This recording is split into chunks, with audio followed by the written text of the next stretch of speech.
ইউসুফ নবীর বাবার নাম হলো ইয়াকুব নবী। বাবাজি ইয়াকুব নবী 10 সন্তান ছিল। ছোট বিবির ঘরে আরো 2 জন সন্তান ছিল, মোট হলো 12 জন। ছোট বিবির ঘরে 2 জন সন্তান হয়েছিলেন, একজন ইউসুফ আলাইহিস সালাম আর একজন বেনিয়ামিন। তারা 2 জন আগের বছর পরের বছর 2 বাচ্চা হওয়ার কারণে বিবি ছিলেন দুর্বল, উনিও ইন্তেকাল হয়ে গেলেন। বাবাজি খেয়াল করেন ভালো করিয়া, ও দুস্থ বুজুর্গরা, ভালোভাবে তরুণ যুবকেরা খেয়াল করে, ওই ছোট্ট বাচ্চা তো মরে গিয়েছে, তখন তাদের মায়া। বাবাজি বা যদি না থাকে সন্তানের প্রতি বাবার দরদ কম হবে না বেশি হবে? কথা করা কম হবে না বেশি হবে? আর বিবি নাই, একটু দেখছুন আর বাড়ায়া। ইয়াকুব নবী তার সন্তান ইউসুফকে বড় আদর করেন। 10 ভাইয়ের সহ্য হয় না ওনার 10 সন্তানের, তারা সহ্য করতে পারে না কিভাবে ওই ইউসুফকে মারা যায়। চক্রান্ত করতেছে, ষড়যন্ত্র করতেছে। ইউসুফ নবী একদিন স্বপ্নে দেখলেন, 11টা তারকার চন্দ্র সূর্য ওনাকে চিন্তা করছে। কি করছে? 11টা তারকা, চন্দ্র আর সূর্য দুটা, মোট 13টা ওনাকে চিন্তা করছে। কন্যা সুবহানাল্লাহ, শীতে ধরছে না তা? কন্যা সুবহানাল্লাহ।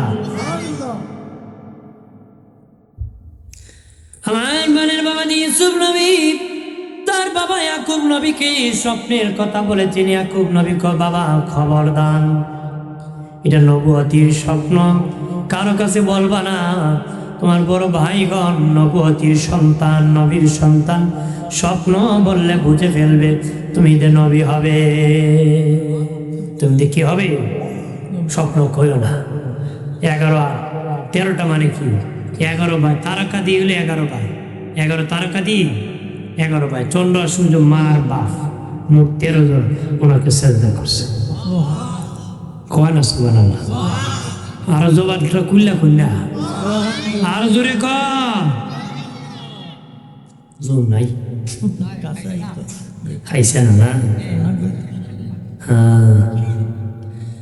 আমার প্রাণীর বাবাজি খেয়াল করেন ভালো করে। 10 বাজে বলে, বাবা ইউসুফকে শুধু আপনার কাছে রেখে দেন, ইউসুফকে আমাদের সাথে দেন, একটু খেলাধুলা করুন। বাবাজিরা রে, ইয়াকুব নবী রাজি না। এইভাবে যখন রাজি হয় না, ইউসুফকে তারা ভাইল করছে। ইউসুফ বাবা তোমাকে রাজি দেয় না, আমরা চাই তোমাকে নিয়ে খেলাধুলা করি রে। আরেকদিন বাবাকে বলবো তোমাকে খেলাধুলায় নিয়ে যাব, তখন বাবা না করলে তুমি কইবা আমিও যাইমু, তুমি নিজে কইবা আমি যাবো খেলাইতে বাবা, তখন বাবা তোমার কথা শুনে আমাদের সাথে দিয়ে দেবে। আরেকদিন ইয়াকুব নবীর 10 সন্তান যায় কো, বাবা ইউসুফকে দিয়ে দেন খেলার সাথী বানায়া। বাবাজি ইয়াকুব নবী কয় না, দেওয়া যাবে না। তখন ইউসুফ নবী কয় না বাবা, আমিও আমার ভাইদের সাথে খেলতে যাব। ছোট মানুষ তো, ওই দিন বুলাই দিছে যেমনে উনি এমনি কইছে। তখন উনি দেখলেন ইউসুফও চায়, যাও নিয়ে যাও, যাও।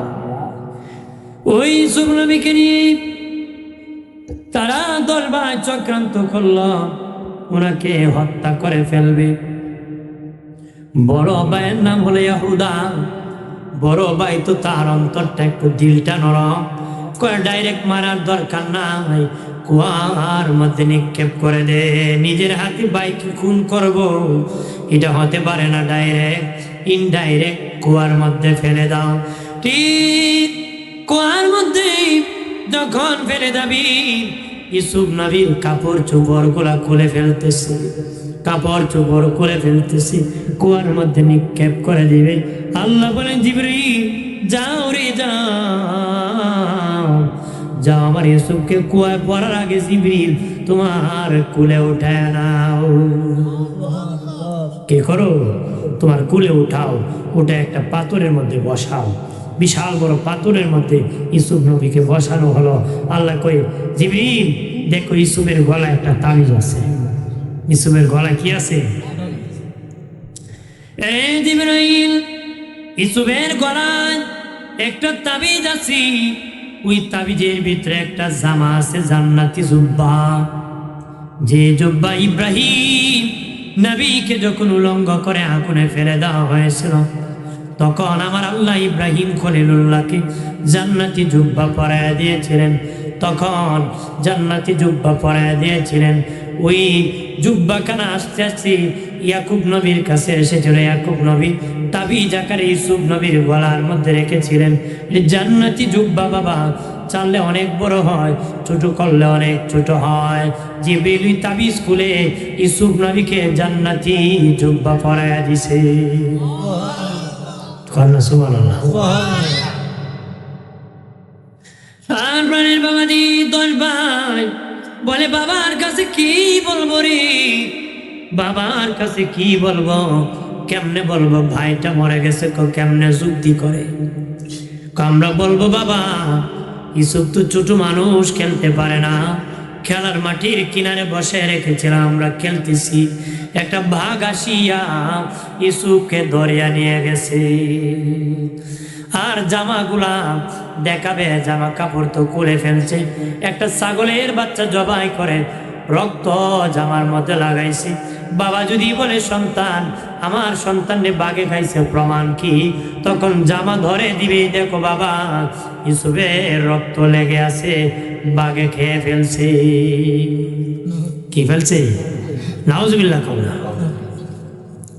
প্রাণের দুস্থ বুজুর্গ করানি ওই জামা নিয়ে ইউসুফ নবীর জামার মধ্যে ছাগলের রক্ত লাগাইয়া ইয়াকুব নবীর কাছে দেখো, আব্বা আমাদের ছোট ভাই ইউসুফকে বাঘে খেয়ে ফেলেছে, বাঘে খেয়ে ফেলেছে, আমরা খেলাতে ছিলাম। ইয়াকুব নবী কয় আমার ইউসুফরে বাঘে খাইছে, প্রমাণ কি? বাবা এই দেখেন ইউসুফের জুব্বা কাপড় আছে, এটার মধ্যে ইউসুফের জুব্বা রক্ত লেগে আছে। তখন ইয়াকুব নবী জুব্বা হাতে নিয়ে দেখি জামা ছিঁড়ে নাই, রক্ত লেগে আছে। এইভাবে দেখে উলট পলট করে কয়, বাবা রে কেমন বাঘে খাইল রে, জামা ছিঁড়ল না রে। ধরা খাইছি নি? অর্থাৎ বাঘে খাইলে কি জামা খুললে খাইব না ছিঁড়ে খাইব? ইয়াকুব নবী হাতে নিয়ে করে, বাবা কি বাঘে খাইলো, জামারে ছিল না। কন্যা সুবহানাল্লাহ, আল্লাহু আকবার। কি বাঘে ধরে খাইছি নি? উনি তখন সবরে জামিল করছে। উনি কইছে, আমি সবর করব, আমার ছেলেরাই কাজ ঘটাইছে, আমি কার কাছে বিচার? সবরে জামিলের ব্যাখ্যায় বুখারী শরীফে 2.5 পৃষ্ঠা আছে। সবর এমন একটা জিনিস, মুখে চোখে পানি আসবে, মুখে আওয়াজ হবে না। সুবহানাল্লাহ। চোখে পানি আসতে পারে, মুখে আওয়াজ কি হবে না, কেউ শুনতে পারবে না। এটা সবরে জামিল। আরো অনেক ব্যাখ্যা আছে, অনেক কথা লেগছে। আমরা তো সবর করছি, কইয়া গালিও দেয়, বিচারও দেয়, আল্লাহ দেব বইডর কর কথা করা, এরপর কইরও লাগব ইডর হয় কনা নে কয়ের আমি দেখা লাগব আরো গাই লেব দুনিয়া কথা হয়। আবার বিচারা দেয়, আল্লাহ তুমি দেখো, এটা সবর না, নাকি না? ভাইরা আমার খেয়াল করেন ভালো করে, তারা ধরা যখন খেয়ে গেল, 10 ভাই বলে, বাবা বিশ্বাস যদি না করেন যে বাঘে খাইছে, ওই বাঘরে ধরে আনবো। বাঘরে কি? বাঘরে ধরে আনবো গো বাবা। তখন ইয়াকুব নবী কয়, ঠিক আছে বাঘ ধরে আনো। 10 ভাই গিয়েছে জঙ্গলে, বাঘ আনবে। একটা আরেকটারে কয়, বাঘ ধরতে পারবে নাকি? বাঘ তো জীবনে ধরা যাবে না, তবে কি করবে? কি করব জানো নি? ও সারাদিন জঙ্গলে ঘোরাঘুরি করে বাবার কাছে। বিকালবেলা বলবো, বাবা যে বাঘ ইউসুফরে খাইছে, বাঘে ধরতে গেলে বাঘ এক পাহাড় থেকে আরেক পাহাড়ে চলে যায়, ধরতে পারি না। এক পাহাড় থেকে আরেক পাহাড়ে চলে যায়, ঘোরাঘুরি করে চলে আসছি। তারা যখন জঙ্গলে গিয়েছে, দেখে একটা বাঘ কাঁপতেছে আর উপুত খেয়ে পড়ে যাইতেছে। একবারে কয়, ধর ইটারে ধরিয়া বাবার কাছে নিয়ে কইমু ইটি সুবরে খাইছে। চিল্লায় বলে নাউজুবিল্লাহ। 10 ভাই মিলে ওই বাঘকে ধরিয়া ইয়াকুব নবীর কাছে আনে, কয় বাবা ওই বাঘই আপনার ইউসুফরে খাইছে। ইয়াকুব নবী কয়, বাঘ রে ও বাপ, আমার সন্তান ইউসুফ কি কোনো ক্ষতি করছে? আমি নবী হইয়া তোমাদের কোনো ক্ষতি করছি নাকি? আমি ইয়াকুবের ক্ষতি তুমি কেন করলা রে? আমার সন্তান দেখুন কেন খেয়ে ফেললাম? বাঘে বাঘে কথা বলতে পারে না, আল্লাহর কাছে আরজি করেছে, মালিক আমি বাঘের উপরে এত বড় অপবাদ, জবানটা খুলে দেন। ইয়াকুব নবীকে খবরটা বলে দে। আমার আল্লাহ সাথে সাথে বাঘের জবান খুলে দিছে। বাঘ ডেকে বলে, ইয়াকুব নবী, আল্লাহর কসম খেয়ে বলি গো, আপনার ইউসুফ রে খাইব দূরের কথা, কিয়ামত পর্যন্ত কোন নবী রাসূলগণের পশম মোবারক পর্যন্ত খাওয়া আমার আল্লাহ আমাদের জন্য চিরতরে হারাম করে দিছে। সুবহানাল্লাহ। আপনার ইউসুফ রে খাইব দূরের কথা, কোন নবী রাসূলের পশম খাওয়া হারাম। সুবহানাল্লাহ। ইয়াকুব নবী বলেন, বাঘরে, ও বাঘ, তুমি তো অনেক সবল, আমার ছেলেরা তোমার কেমনে ধরল রে? বাঘ বাঘ ডেকে বলে, ওগো ইয়াকুব নবী, আমার একটা বাচ্চা হারিয়ে গিয়েছি গতকালকে। ওই বাচ্চা কুস্তি কুস্তি কান্না করতে করতে প্রচন্ড জ্বর উঠে গেছে, আমি দিশে হারা হয়ে গেছি। আর আপনার ছেলেরা এই অসুস্থতার সুযোগ নিয়ে আমাকে ধরিয়া আপনার কাছে আসে। ইয়াকুব নবী কো, বাপ, তোর কপাল আর আমার কপাল নাকি এক হয়ে গেল রে? তুইও বাচ্চা হারায় কাতর, আমি ইয়াকুব বাচ্চা হারায় কাতর রে। আরো জোরে কম। ভাইরা আমার খেয়াল করেন, ভালো করে, বাদি ইয়াকুব নবীর কাছে আজরাইল এসেছিল। ইয়াকুব নবী বলেছে, আজরাইল, তুমি আমার ইউসুফের রূহ কবজ করছো নাকি? আমার ইউসুফের রূহ কি তুমি কবজ করছো নাকি? তখন আজরাইল নাকি বলে, ইয়াকুব নবী, না না, আমি আপনার ইউসুফের রূহ কবজ করে নাই। ইয়াকুব নবী কয়, তার মানে আমার ইউসুফের সাথে আল্লাহ সাক্ষাৎ করাবে। কন্যা সুবহানাল্লাহ। মানে আজরাইল জিজ্ঞেসে, আমার ছেলে বেঁচে আছে বেটা? আজরাইল, তুমি কি আমার ছেলের রূহ কবজ করছো? আজরাইল ফেরেশতা কন্যা কবজ করি নাই। সুবহানাল্লাহ। এইদিকে প্রাণীর বাবাজি ইউসুফ নবী কুয়ায় যখন আছেন, বাবাজি একজন সদাগর, মালিক সদাগর, বড় ধনাঢ্য সদাগর, ব্যবসা করে বাবা ফিরবি মিশন। রাস্তায় সেখানে কুয়ার মধ্যে কুয়া দেখে দাঁড়ায় গেছে, কুয়া পাওয়া যায় না, অনেক কুয়ার দাম বেশি। কুয়া দেখে দাঁড়ায় গেছে, কয়েকটা ডুল পেলে, পাত্র পেলে পানি উঠাবো। কি উঠাবো? পানি উঠাবো। বাইরে আমার খেয়াল করেন, ভালো করেন, কুয়ার মধ্যে পানি যখন উঠাবে, ডুল ফেলে দিছে কুয়াতে। আমার আল্লাহ কয়, জিবরাইল, ওই ডোলের মধ্যে আমার ইউসুফকে ওটা তুমি বসায় দাও। কন্যা সুবহানাল্লাহ। আর জোরে কর। আমার প্রাণের বাবাজি, তখন তারা বাবাজি পানি উঠাইয়া পানির মধ্যে ফেলে দিয়ে ডুল উঠাবে, কিন্তু এত ওজন উঠাইতে পারতেছে না। কি করতে পারতেছে না? উঠাইতে পারতেছে না। হযরত ইউসুফ নবী 7 বছর বয়সে বাবা, ওজন 80 কেজি ছিল বাবাজি, বিশাল ওজন ছিল। পয়গম্বর নবী তো, একজন নবীর গায়ে 40 জন যুবকের শক্তি থাকে। 2 মণ 80 কেজি ওজন ছিল না, 7 বছর বয়সে। সুবহানাল্লাহ। আমার বানের বাবাজি, তখন মালিক সদাগর তার বাবুর্চিকে ডাকি গো, বাবুর্চিকে ডাকতেছে, এদিকে এসে এগিয়ে যাও। বাবুর্চির নাম হলো বুশরা। বাবুর্চিকে ডাকতেছে, এদিকে এসে যাও। এসে গিয়েছে, টান দিতেছে, জীবনে বহু পানি উঠাইছি রে, এমন ওজন হয় না। কি উঠছে? উঠাইতে উঠাইতে দেখে পূর্ণিমার চাঁদের চেয়ে একজন সুন্দর সন্তান বসে আছে, নূরের ঝিলিক মারছে। আর 10 ভাইয়ের 1 ভাই দেখছে, ওই ঝিলিক মারছে, করে সর্বনাশ হয়েছে। ইউসুফ মনে হয় কুয়ার থেকে উঠে গেছে। কুয়ার থেকে কয়া তো নিচে কুয়া, উঠবো করতে না, চল গিয়ে দেখে সত্যই ইউসুফ রে উঠে গেছে। তখন মালিক সদাগর কইতেছি, এই যে সুন্দর সন্তান নিয়ে যাবো তাড়াতাড়ি, এখান থেকে চলে যাই। এমনি ইয়াকুব নবীর 10 সন্তান আসিয়া বলি, তোমরা কারারে, আমাদের গোলাম নিয়ে যাও। তারা বলে, কের গোলাম? আমরা কূপের মধ্যে ডুল ফেলেছিলাম, সেটাই পেয়েছি। কয় ঠিক আছে, ভয় পেও না, এটা আমাদের গোলাম, যেহেতু তোমরা পেয়েছ, আমরা খুব কম মূল্যে তোমাদের কাছে বিক্রি করে দেব। বিক্রির কথা কেন বলেছে? কারণ বিনা পয়সায় যদি নিয়ে যায় তাহলে ইউসুফ বললে ছেড়ে দিতে পারে, টাকা দিয়ে বিক্রি করে দিলে টাকার মায়ে বলল ছাড়বে না, এই জন্য তারা চুক্তি করলো। মালিক সদাগর কয়, ব্যবসা করে পয়সা শেষ হয়ে গেছে, আমি কিনতে পারবো না। বলে, না না, তুমি যদি এক কম মূল্যে কত আছে, সবার পকেট তালাশ করে করে সামান্য সামান্য পয়সা পেয়েছিল, সেটা দিয়ে বাবা বিক্রি করেছে। আর বলেছে, আমাদের গোলামের বাগান সভা, খবরদার খুব চাপ দিয়া দেখে শুনে নিয়ে যেন পলাইতে না পারে। ওই বলার কারণ হলো ইউসুফ নবী যেন তাদের কাছ থেকে চটিয়া না আসতে পারে, চটিয়া আসলে খবর পাস করে দিবে, তাদের খবর হয়ে যাবে।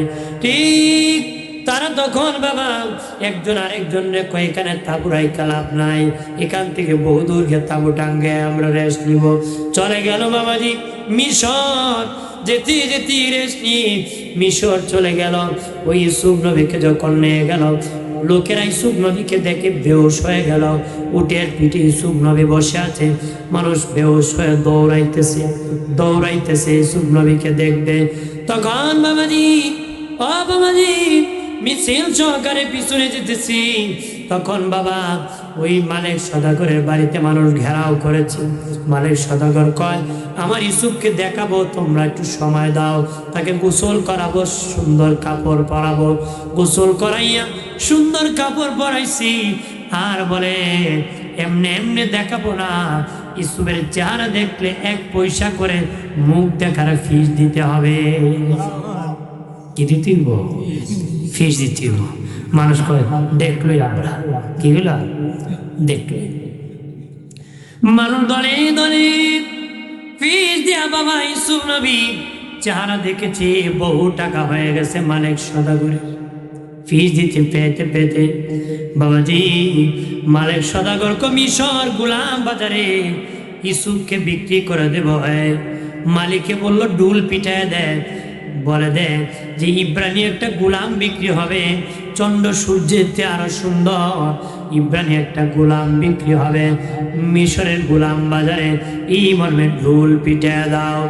বাবাজি এই মালিক সদাগরে বাজি গোলাম বাজারে ইউসুফ নবীকে নিয়ে গেছে, আর মালিক ঢুল পিটাইতেছে, ইব্রানি একটা গোলাম বিক্রি হবে চন্দ্রের সূর্যের চেয়ে আরো সুন্দর।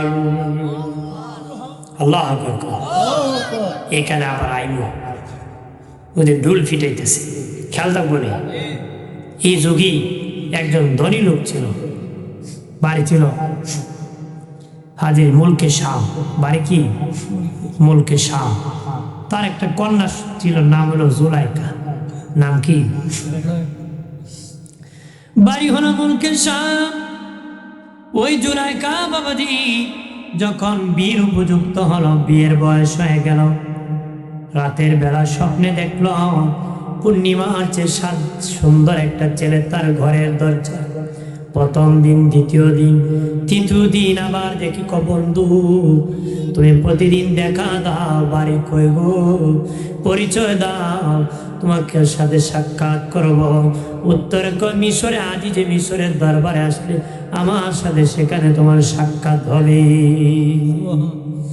মিশরে আজই মিশরের দরবারে আসলে সাক্ষাৎ। ঠিক প্রাণের বাবাজি খেয়াল করেন ভালো করে। জুলাইকা ডেকে বলে, আব্বা বীর বয়স হয়েছে, তার বাবা অনেক জামাই দেখে উনি রাজি হয় না। আব্বা গো, আমি কারো কাছে বিবাহ বসবো না, আজ এই মিশরের কাছে আমি বিবাহ বসবো, তার কাছে আমার বিবাহের প্রস্তাব দাও। উনি ধনাত্ম ব্যক্তি, অনেক ধনী ব্যক্তি, মেয়ের চাপে পড়ে মিশর আসলেন। আজ এই মিশরের কাছে বললেন, আমার একটা মেয়ে আছে, এই যুগের বিশ্ব সুন্দরী, তার চেয়ে সুন্দর আর কেউ নাই। আমার মেয়েটা জিদ বেঁধে রয়েছে, কারো কাছে বিয়ে বসতে রাজি না, আপনাকে স্বামী হিসাবে সে মেনে নিতে রাজি, আপনার কাছে বিয়ে বসতে রাজি। খোঁজ খবর নিয়ে আজিজ মিশর ডেকে বলে, ঠিক আছে, আমি আপনার মেয়ে জুলাইখাকে বিবাহ করব, তবে আমি বর সাজিয়া তোমার দেশে মুলকে শাম যাব না। আমি বর সাজিয়া তোমার দেশে মুলকে শাম যাব না। তোমার মেয়েকে কন্যা সাজাইয়া মিশরানি আমার কাছে বিবাহ দিতে হবে। বাবাজি জুলাইখার বাবা ডেকে বলেন, না না, এটা হতে পারে না। আমার মেয়েকে কন্যা সাজায় যদি তোমার কাছে নিয়ে আসি, তুমি দেখিয়া যদি আবার পছন্দ না হয়, তাহলে তো কন্যা ফিরে বাড়ি নিতে হবে। এর চেয়ে আর কলঙ্ক হবে না, আমার মেয়ে কেউ বিবাহ করবে না।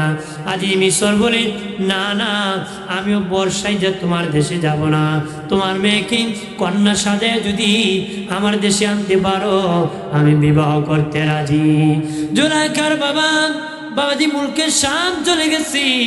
জয়া জুলাইখাকে ডেকে বলে, জুলাইখা খবর ভালো না। কি খবর? কাজী মিশর বিয়ে করতে রাজি, তবে বর্ষে যে আমাদের দেশে মুলকে শাম আসবে না, তার দেশে তোমাকে নাকি কন্যা সাজায় নিতে হবে। জুলাইখা ডেকে বলে, বাবা আশিক মাসুকের খেলা, প্রেমের খেলা গো বাবা, আমি আজ যে মিশর ছাড়া বাঁচবো না। আমি কন্যা সেজে মিশর গিয়ে আজ যে মিশরের কাছে বিয়ে বসতে আমি রাজি। বিয়ে বসতে কি কারণ, যখন দুইজন একজন আরেকজনে ভালো পায়, দুনিয়ার সব ফালায় ফলায়, কথা ফলা ফলা কিনা। এখন এর বাপেরও দাম নাই, মারও দাম নাই, এর বউরই দাম বেশি। বউরও কি 2 দিন পরে বউ এর খুন করাই নিছে। বাংলায় এমন ইতিহাস আছে কিনা?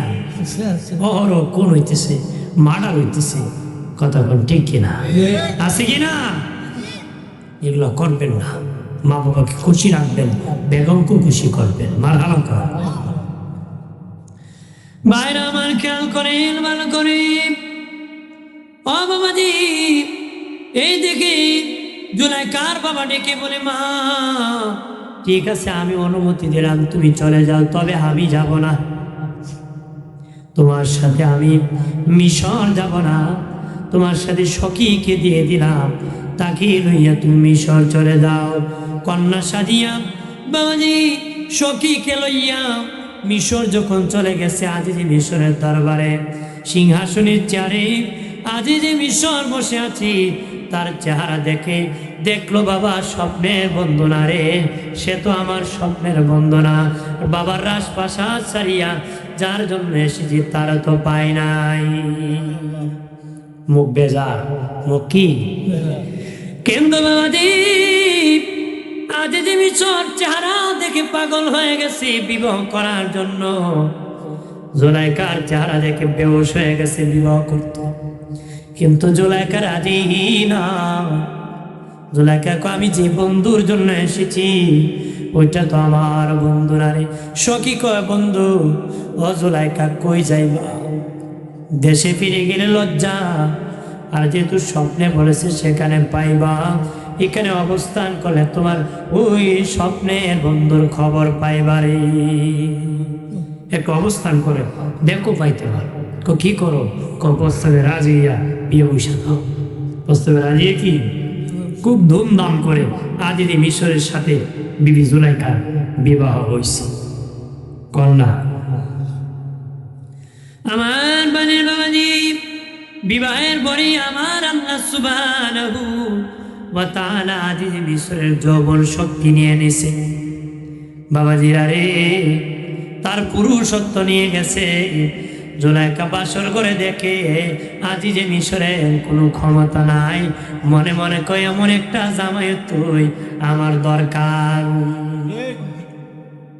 এমন একটা জামাই তুই আমার দরকার, যে কোনো টেম্পার নাই, কি নাই। মনে মনে কয়, আমি খুঁজবো আমার স্বপ্নের বন্ধুরে। স্বপ্নের কি বন্ধুরে? সখীরে লইয়া বাবাজি বাজারে বাজারে ঘুরি, দেখি আমার স্বপ্নের বন্ধু ওই সুবরেনে আমি পাই। ওইখানে রেখেছিলাম, মালি ঢুল পিটাইতেছে, ইব্রানি একটা গোলাম বিক্রি হবে, চন্দ্র সূর্যের চেয়ে সুন্দর, ওই বাবা মারির মুখামুখি জুলাইকা হয়ে গেছে। বাবাজি বাদশা রায়হানের বিবির পরে এই জুলাইকার পাওয়ার বাবাজি জুলাইকার পাওয়ার, আজি মিশরের বিবির পাওয়ার প্রাণের বাবাজি খেয়াল করেন ভালো করে। তখন বাড়ি ডেকে বলি আপনারই দরকার, কারণ এই সন্তানটা অনেক দামে বিক্রি হবে, কারণ অনেক দামে এখানে স্বর্ণ অনেক অলংকার দিয়ে হীরামণি মুক্তা দিয়ে বিক্রি করা হবে। এটা দেওয়ার মতন ক্ষমতা আপনি রাখতে পারেন, বাদশার বিবি রাখতে পারেন। জুলাইখা বলেন চল রে সখী। কি বলে ইব্রাহিম একটা গোলাম, চন্দ্র সূর্যের চেয়ে সুন্দর, মানুষ ঘেরাও করে দলে দলে দেখতেছে। বাবাজি মানুষ শুনেছে ইউসুফকে বিক্রি করা হবে, দলে দলে যাইতেছে। তাফসীরের কিতাবে লেখছে একটা মহিলা সুতার বান্ডিল নিয়ে রওনা হইছে। কেউ স্বর্ণ নিয়া, কেউ রূপা নিয়া, কেউ টাকার তুলে নিয়া, কেউ হীরা মণিমুক্তা নিয়ে হয়েছে। আর এই মহিলা সুতার এক বান্ডিল নিয়ে তো বসছে। সুতার কি মহিলা ডেকে বলে আমি সুতার বান্ডিল নিয়ে ইউসুফকে কেনার জন্য রওনা হয়েছি। লোকেরা মানুষ স্বর্ণ নিয়ে যায়, তুমি যদি সুতার বান্ডিল নিয়ে কিনতে পারবানি? আমার কিছু নাই, সুতার বান্ডিল আছে। আমার কথা ইতিহাসে আমার নামটা থেকে যাবে, আর এর উসিলায় ইউসুফের চেহারাখানে একবার আমি দেখে ফেলবো। মিটে কয় ওই একটা ফার্তি গেলাম, সুতার এক বান্ডিলে পাইতাম না তো, কিন্তু একটা নজর তো দেখতাম তো। কন্যা সোহান যাওয়াতে তার নামটাও তাফসীরে কিতাব হচ্ছে। সুবহানাল্লাহ। ঠিক ওই মুহূর্তে জুলাইখা সখীরে লইয়া যখন বাবা ভিড়ের মধ্যে ভাবে পাক করে করে যাইতেছে, তার চোখে আর ইউসুফ নবীর চোখে যখন মিলন মেলা হয়ে গেছে, জুলাইখা দেখিয়া বেহুশ হয়ে জমিনে পড়ে গেছে। বেহুশ হয়ে জমিনে পড়ে গেছে। হুশ হইছে, বলতেছে মালিক সদাগরকে যত টাকা হয় আমি ইউসুফকে কিনে দিব। কিভাবে কিনবা? যত মূল্য হবে সেটার ডাবল মূল্য দিয়ে আমি ইউসুফকে কিনব। শেষে বাবা একটা দর হয়েছিল, যেটা হলো ইউসুফ নবী এক পাল্লায় স্বর্ণ আর এক পাল্লায় দিয়ে ওজন করে নেবে। জুলাইখাকে আমি বলেছি ডাবল দিব, ডাবল দেয়া কিনেছে। ইউসুফ নবী কিনিয়া আজিজে মিশরের কাছে গেছি। আমাদের তো তোমার তো বাচ্চা জন্ম দেওয়ার ক্ষমতা নাই, আমরা একটা সন্তান বালক পুত্র হিসেবে নিজের পুত্র লালন পালন করব, কারণ তোমার পরে দাসটির দায়িত্ব সন্তান গ্রহণ করতে হয়। সন্তান না থাকলে কে করবে? কে আমাদেরকে লালন পালন করবে? বুঝাইতেছে কি করতেছে? বুঝাইতেছে। জুলাইখা কি ছেলে ফালতো আনছে না বন্ধু আনছে? কয় কি ছেলে ফালতো? তখন আজ এই মিশর জুলাইখা এত টাকা আমার ধনের ভান্ডার খরচ করিয়া তোমার লাভ হলো কি? তুমি তো আমার ধনের ভান্ডার খালি করে ফেলছো এক ছেলে কিনতে। তুমি বুঝবা না, তুমি কি না? ইউসুফ নবীকে জুলাইখার বাড়িতে লালন পালন করে বাবা জুলাইখা। তবে বাবাজি আজ যে মিশরের সামনে ছেলে হিসাবে আদর করে, আজ যে মিশর চলে গেলে বাবা গোতাগুতি করে। কি করে? একটু মূর্ছামূর্ছি করে, গোতাগুতি করে। কিন্তু ইউসুফ তো নবী, তাকাবেন নাকি? উনি তাকাবেন না। কথা কোন ঠিক কিনা? চাপ দিও কোনোদিন জুলাইখার চেহারার দিকে ইউসুফ নবী তাকান না। আরো জোরে খাওয়া। আমরা তো চাচায় মহিলা দেখলে এমনি চায়, যদি কোন চাচা চাই না হুজুর একবার চাওয়ান যায়, একবার চাওয়ান যায় মানে একবার চাইছে আর চোখ লাগছে না। চোখ কিতা লাগছে না, এমনি রেকর্ড করে লিছে। কে করে লিছে? খার বউ যায় রে, আমি একটা বউ করছি খালা রে, এরই বেড়া মোর খা বউই সুন্দর। কথা খারাপ হয় না, এগুলো করি না, এগুলো জায়েজ না। ঠিক কিনা বলে ধরে কর। আমার বানের বাবাজি সমাপ্তি করে দিব, আর বেশি কষ্ট দিব না।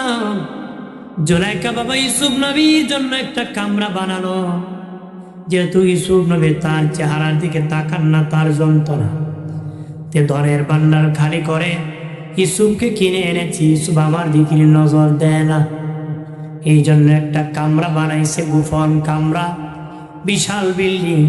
সেই রুমের মধ্যে উলঙ্গ ছবি লাগাইছে, উপরে নিচে, ডানে বামে, সামনে পিছনে লাগাইয়া 7টা দরজা দিয়েছে। বাবাজি 7টা দরজা বন্ধ করছে, গোলামদেরকে বলছে আমি যখন ইউসুফকে নিয়ে একটা দরজা 7টা দরজা অতিক্রম করব, তখন তোমরা বাহির থেকে একটা একটা করে বন্ধ করে 7টা বন্ধ করে দিবা, যেন ভিতর থেকে দরজা খোলা যায় না। এইভাবে বন্ধ করছে।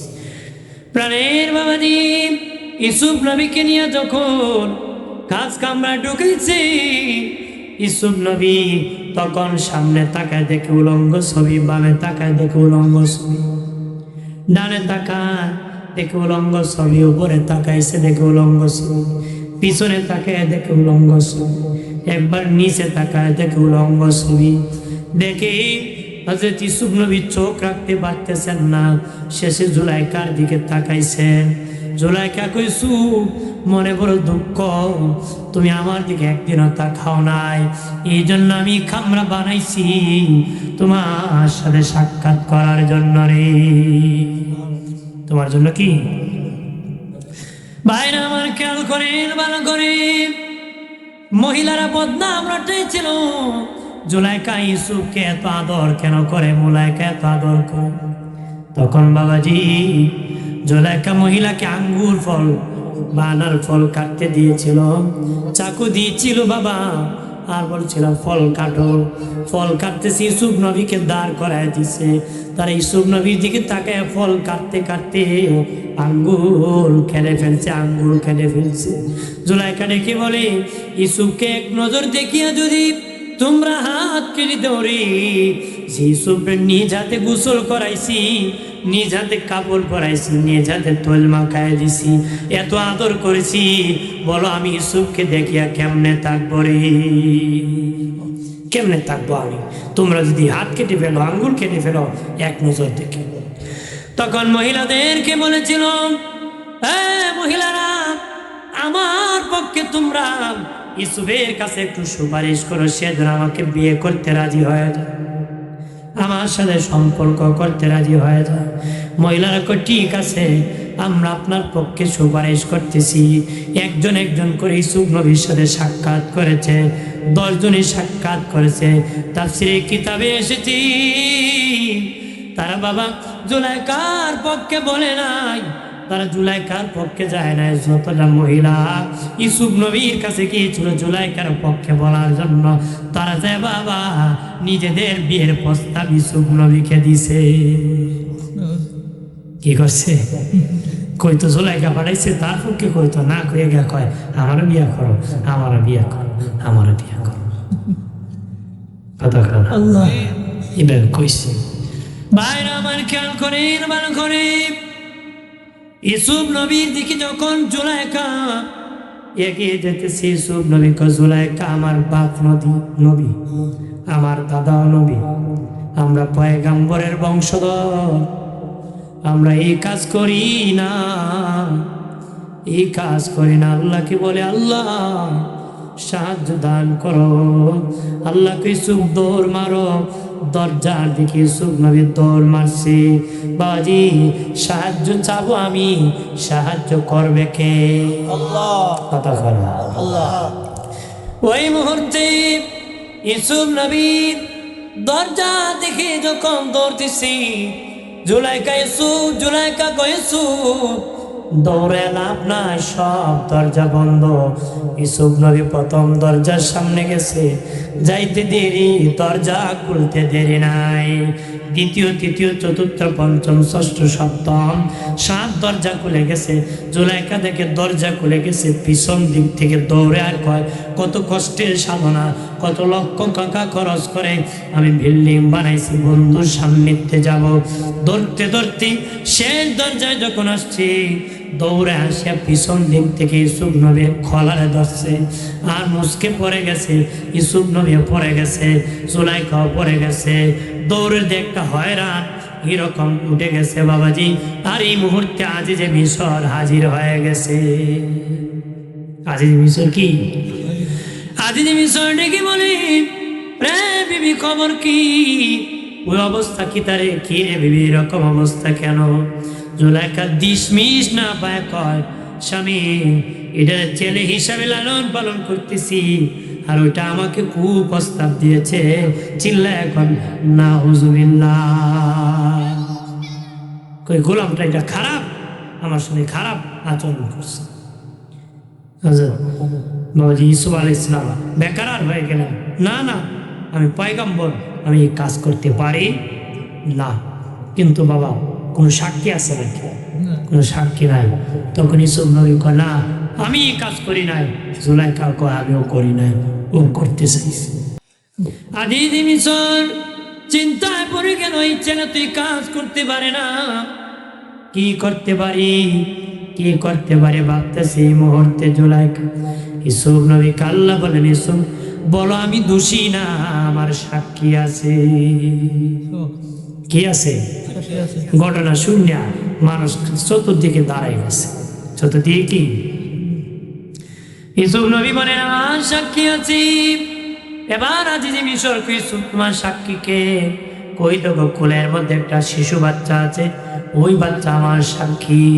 তখন বাবা আজিজে মিশর কয়, বাচ্চা তুমি কি দেখেছো? বাচ্চা কয়, আমি একটা দৃষ্টান্ত দিচ্ছি, আপনি যাচাই করে দেখতে পারবেন।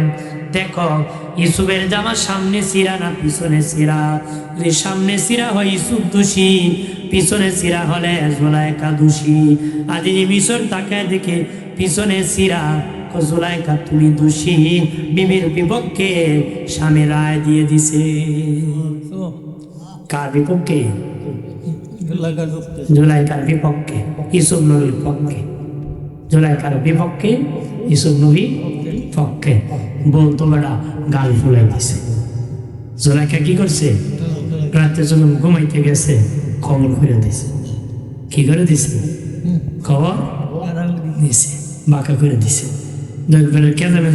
তুমি, আমি একজন বাদশাহ বিবি, প্রধানমন্ত্রীর বিবি, আপনি আমাকে এত মানুষের সামনে লজ্জা দিলেন।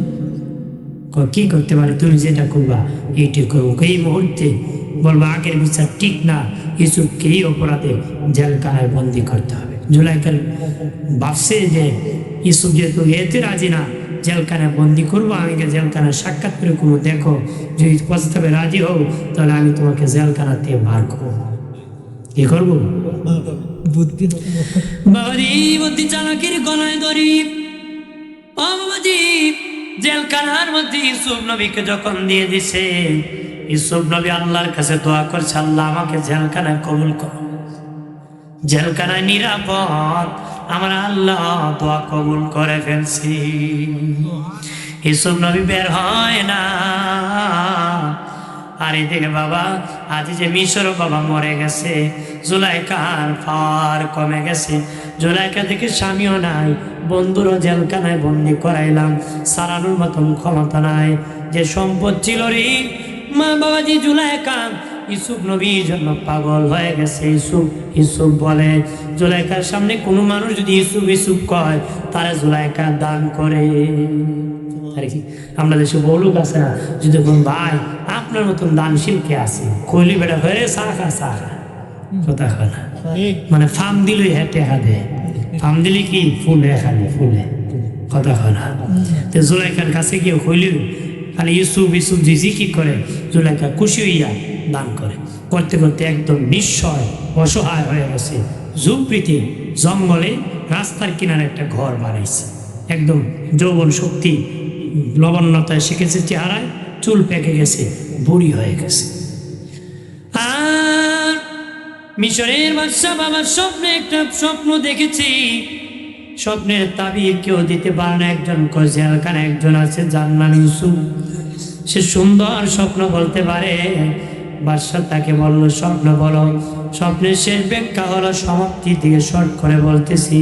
বলল, বাদশা আগামী 7 বছর তোমার দেশে ফসল বেশি হবে, পরের 7 বছর দুর্ভিক্ষ হবে। এই জন্য দুর্ভিক্ষর সময় ফসল হবে না, দেশে অভাব দেখা দিবে। ওই 7 বছরের অভাব দমন করতে আগের 7 বছর, প্রথম 7 বছর ফসল বেশি হবে, ওই ফসল গুদামজাত করে রাখতে হবে পরের 7 বছর মোকাবেলা করতে। সর্বপ্রথম বড় গুদাম বানানো হয়েছে। তখন বাদশা কয়, যে বেটা এত সুন্দর স্বপ্ন দেখছে হেরি বানাইলেন খাদ্যমন্ত্রী। কি মন্ত্রী?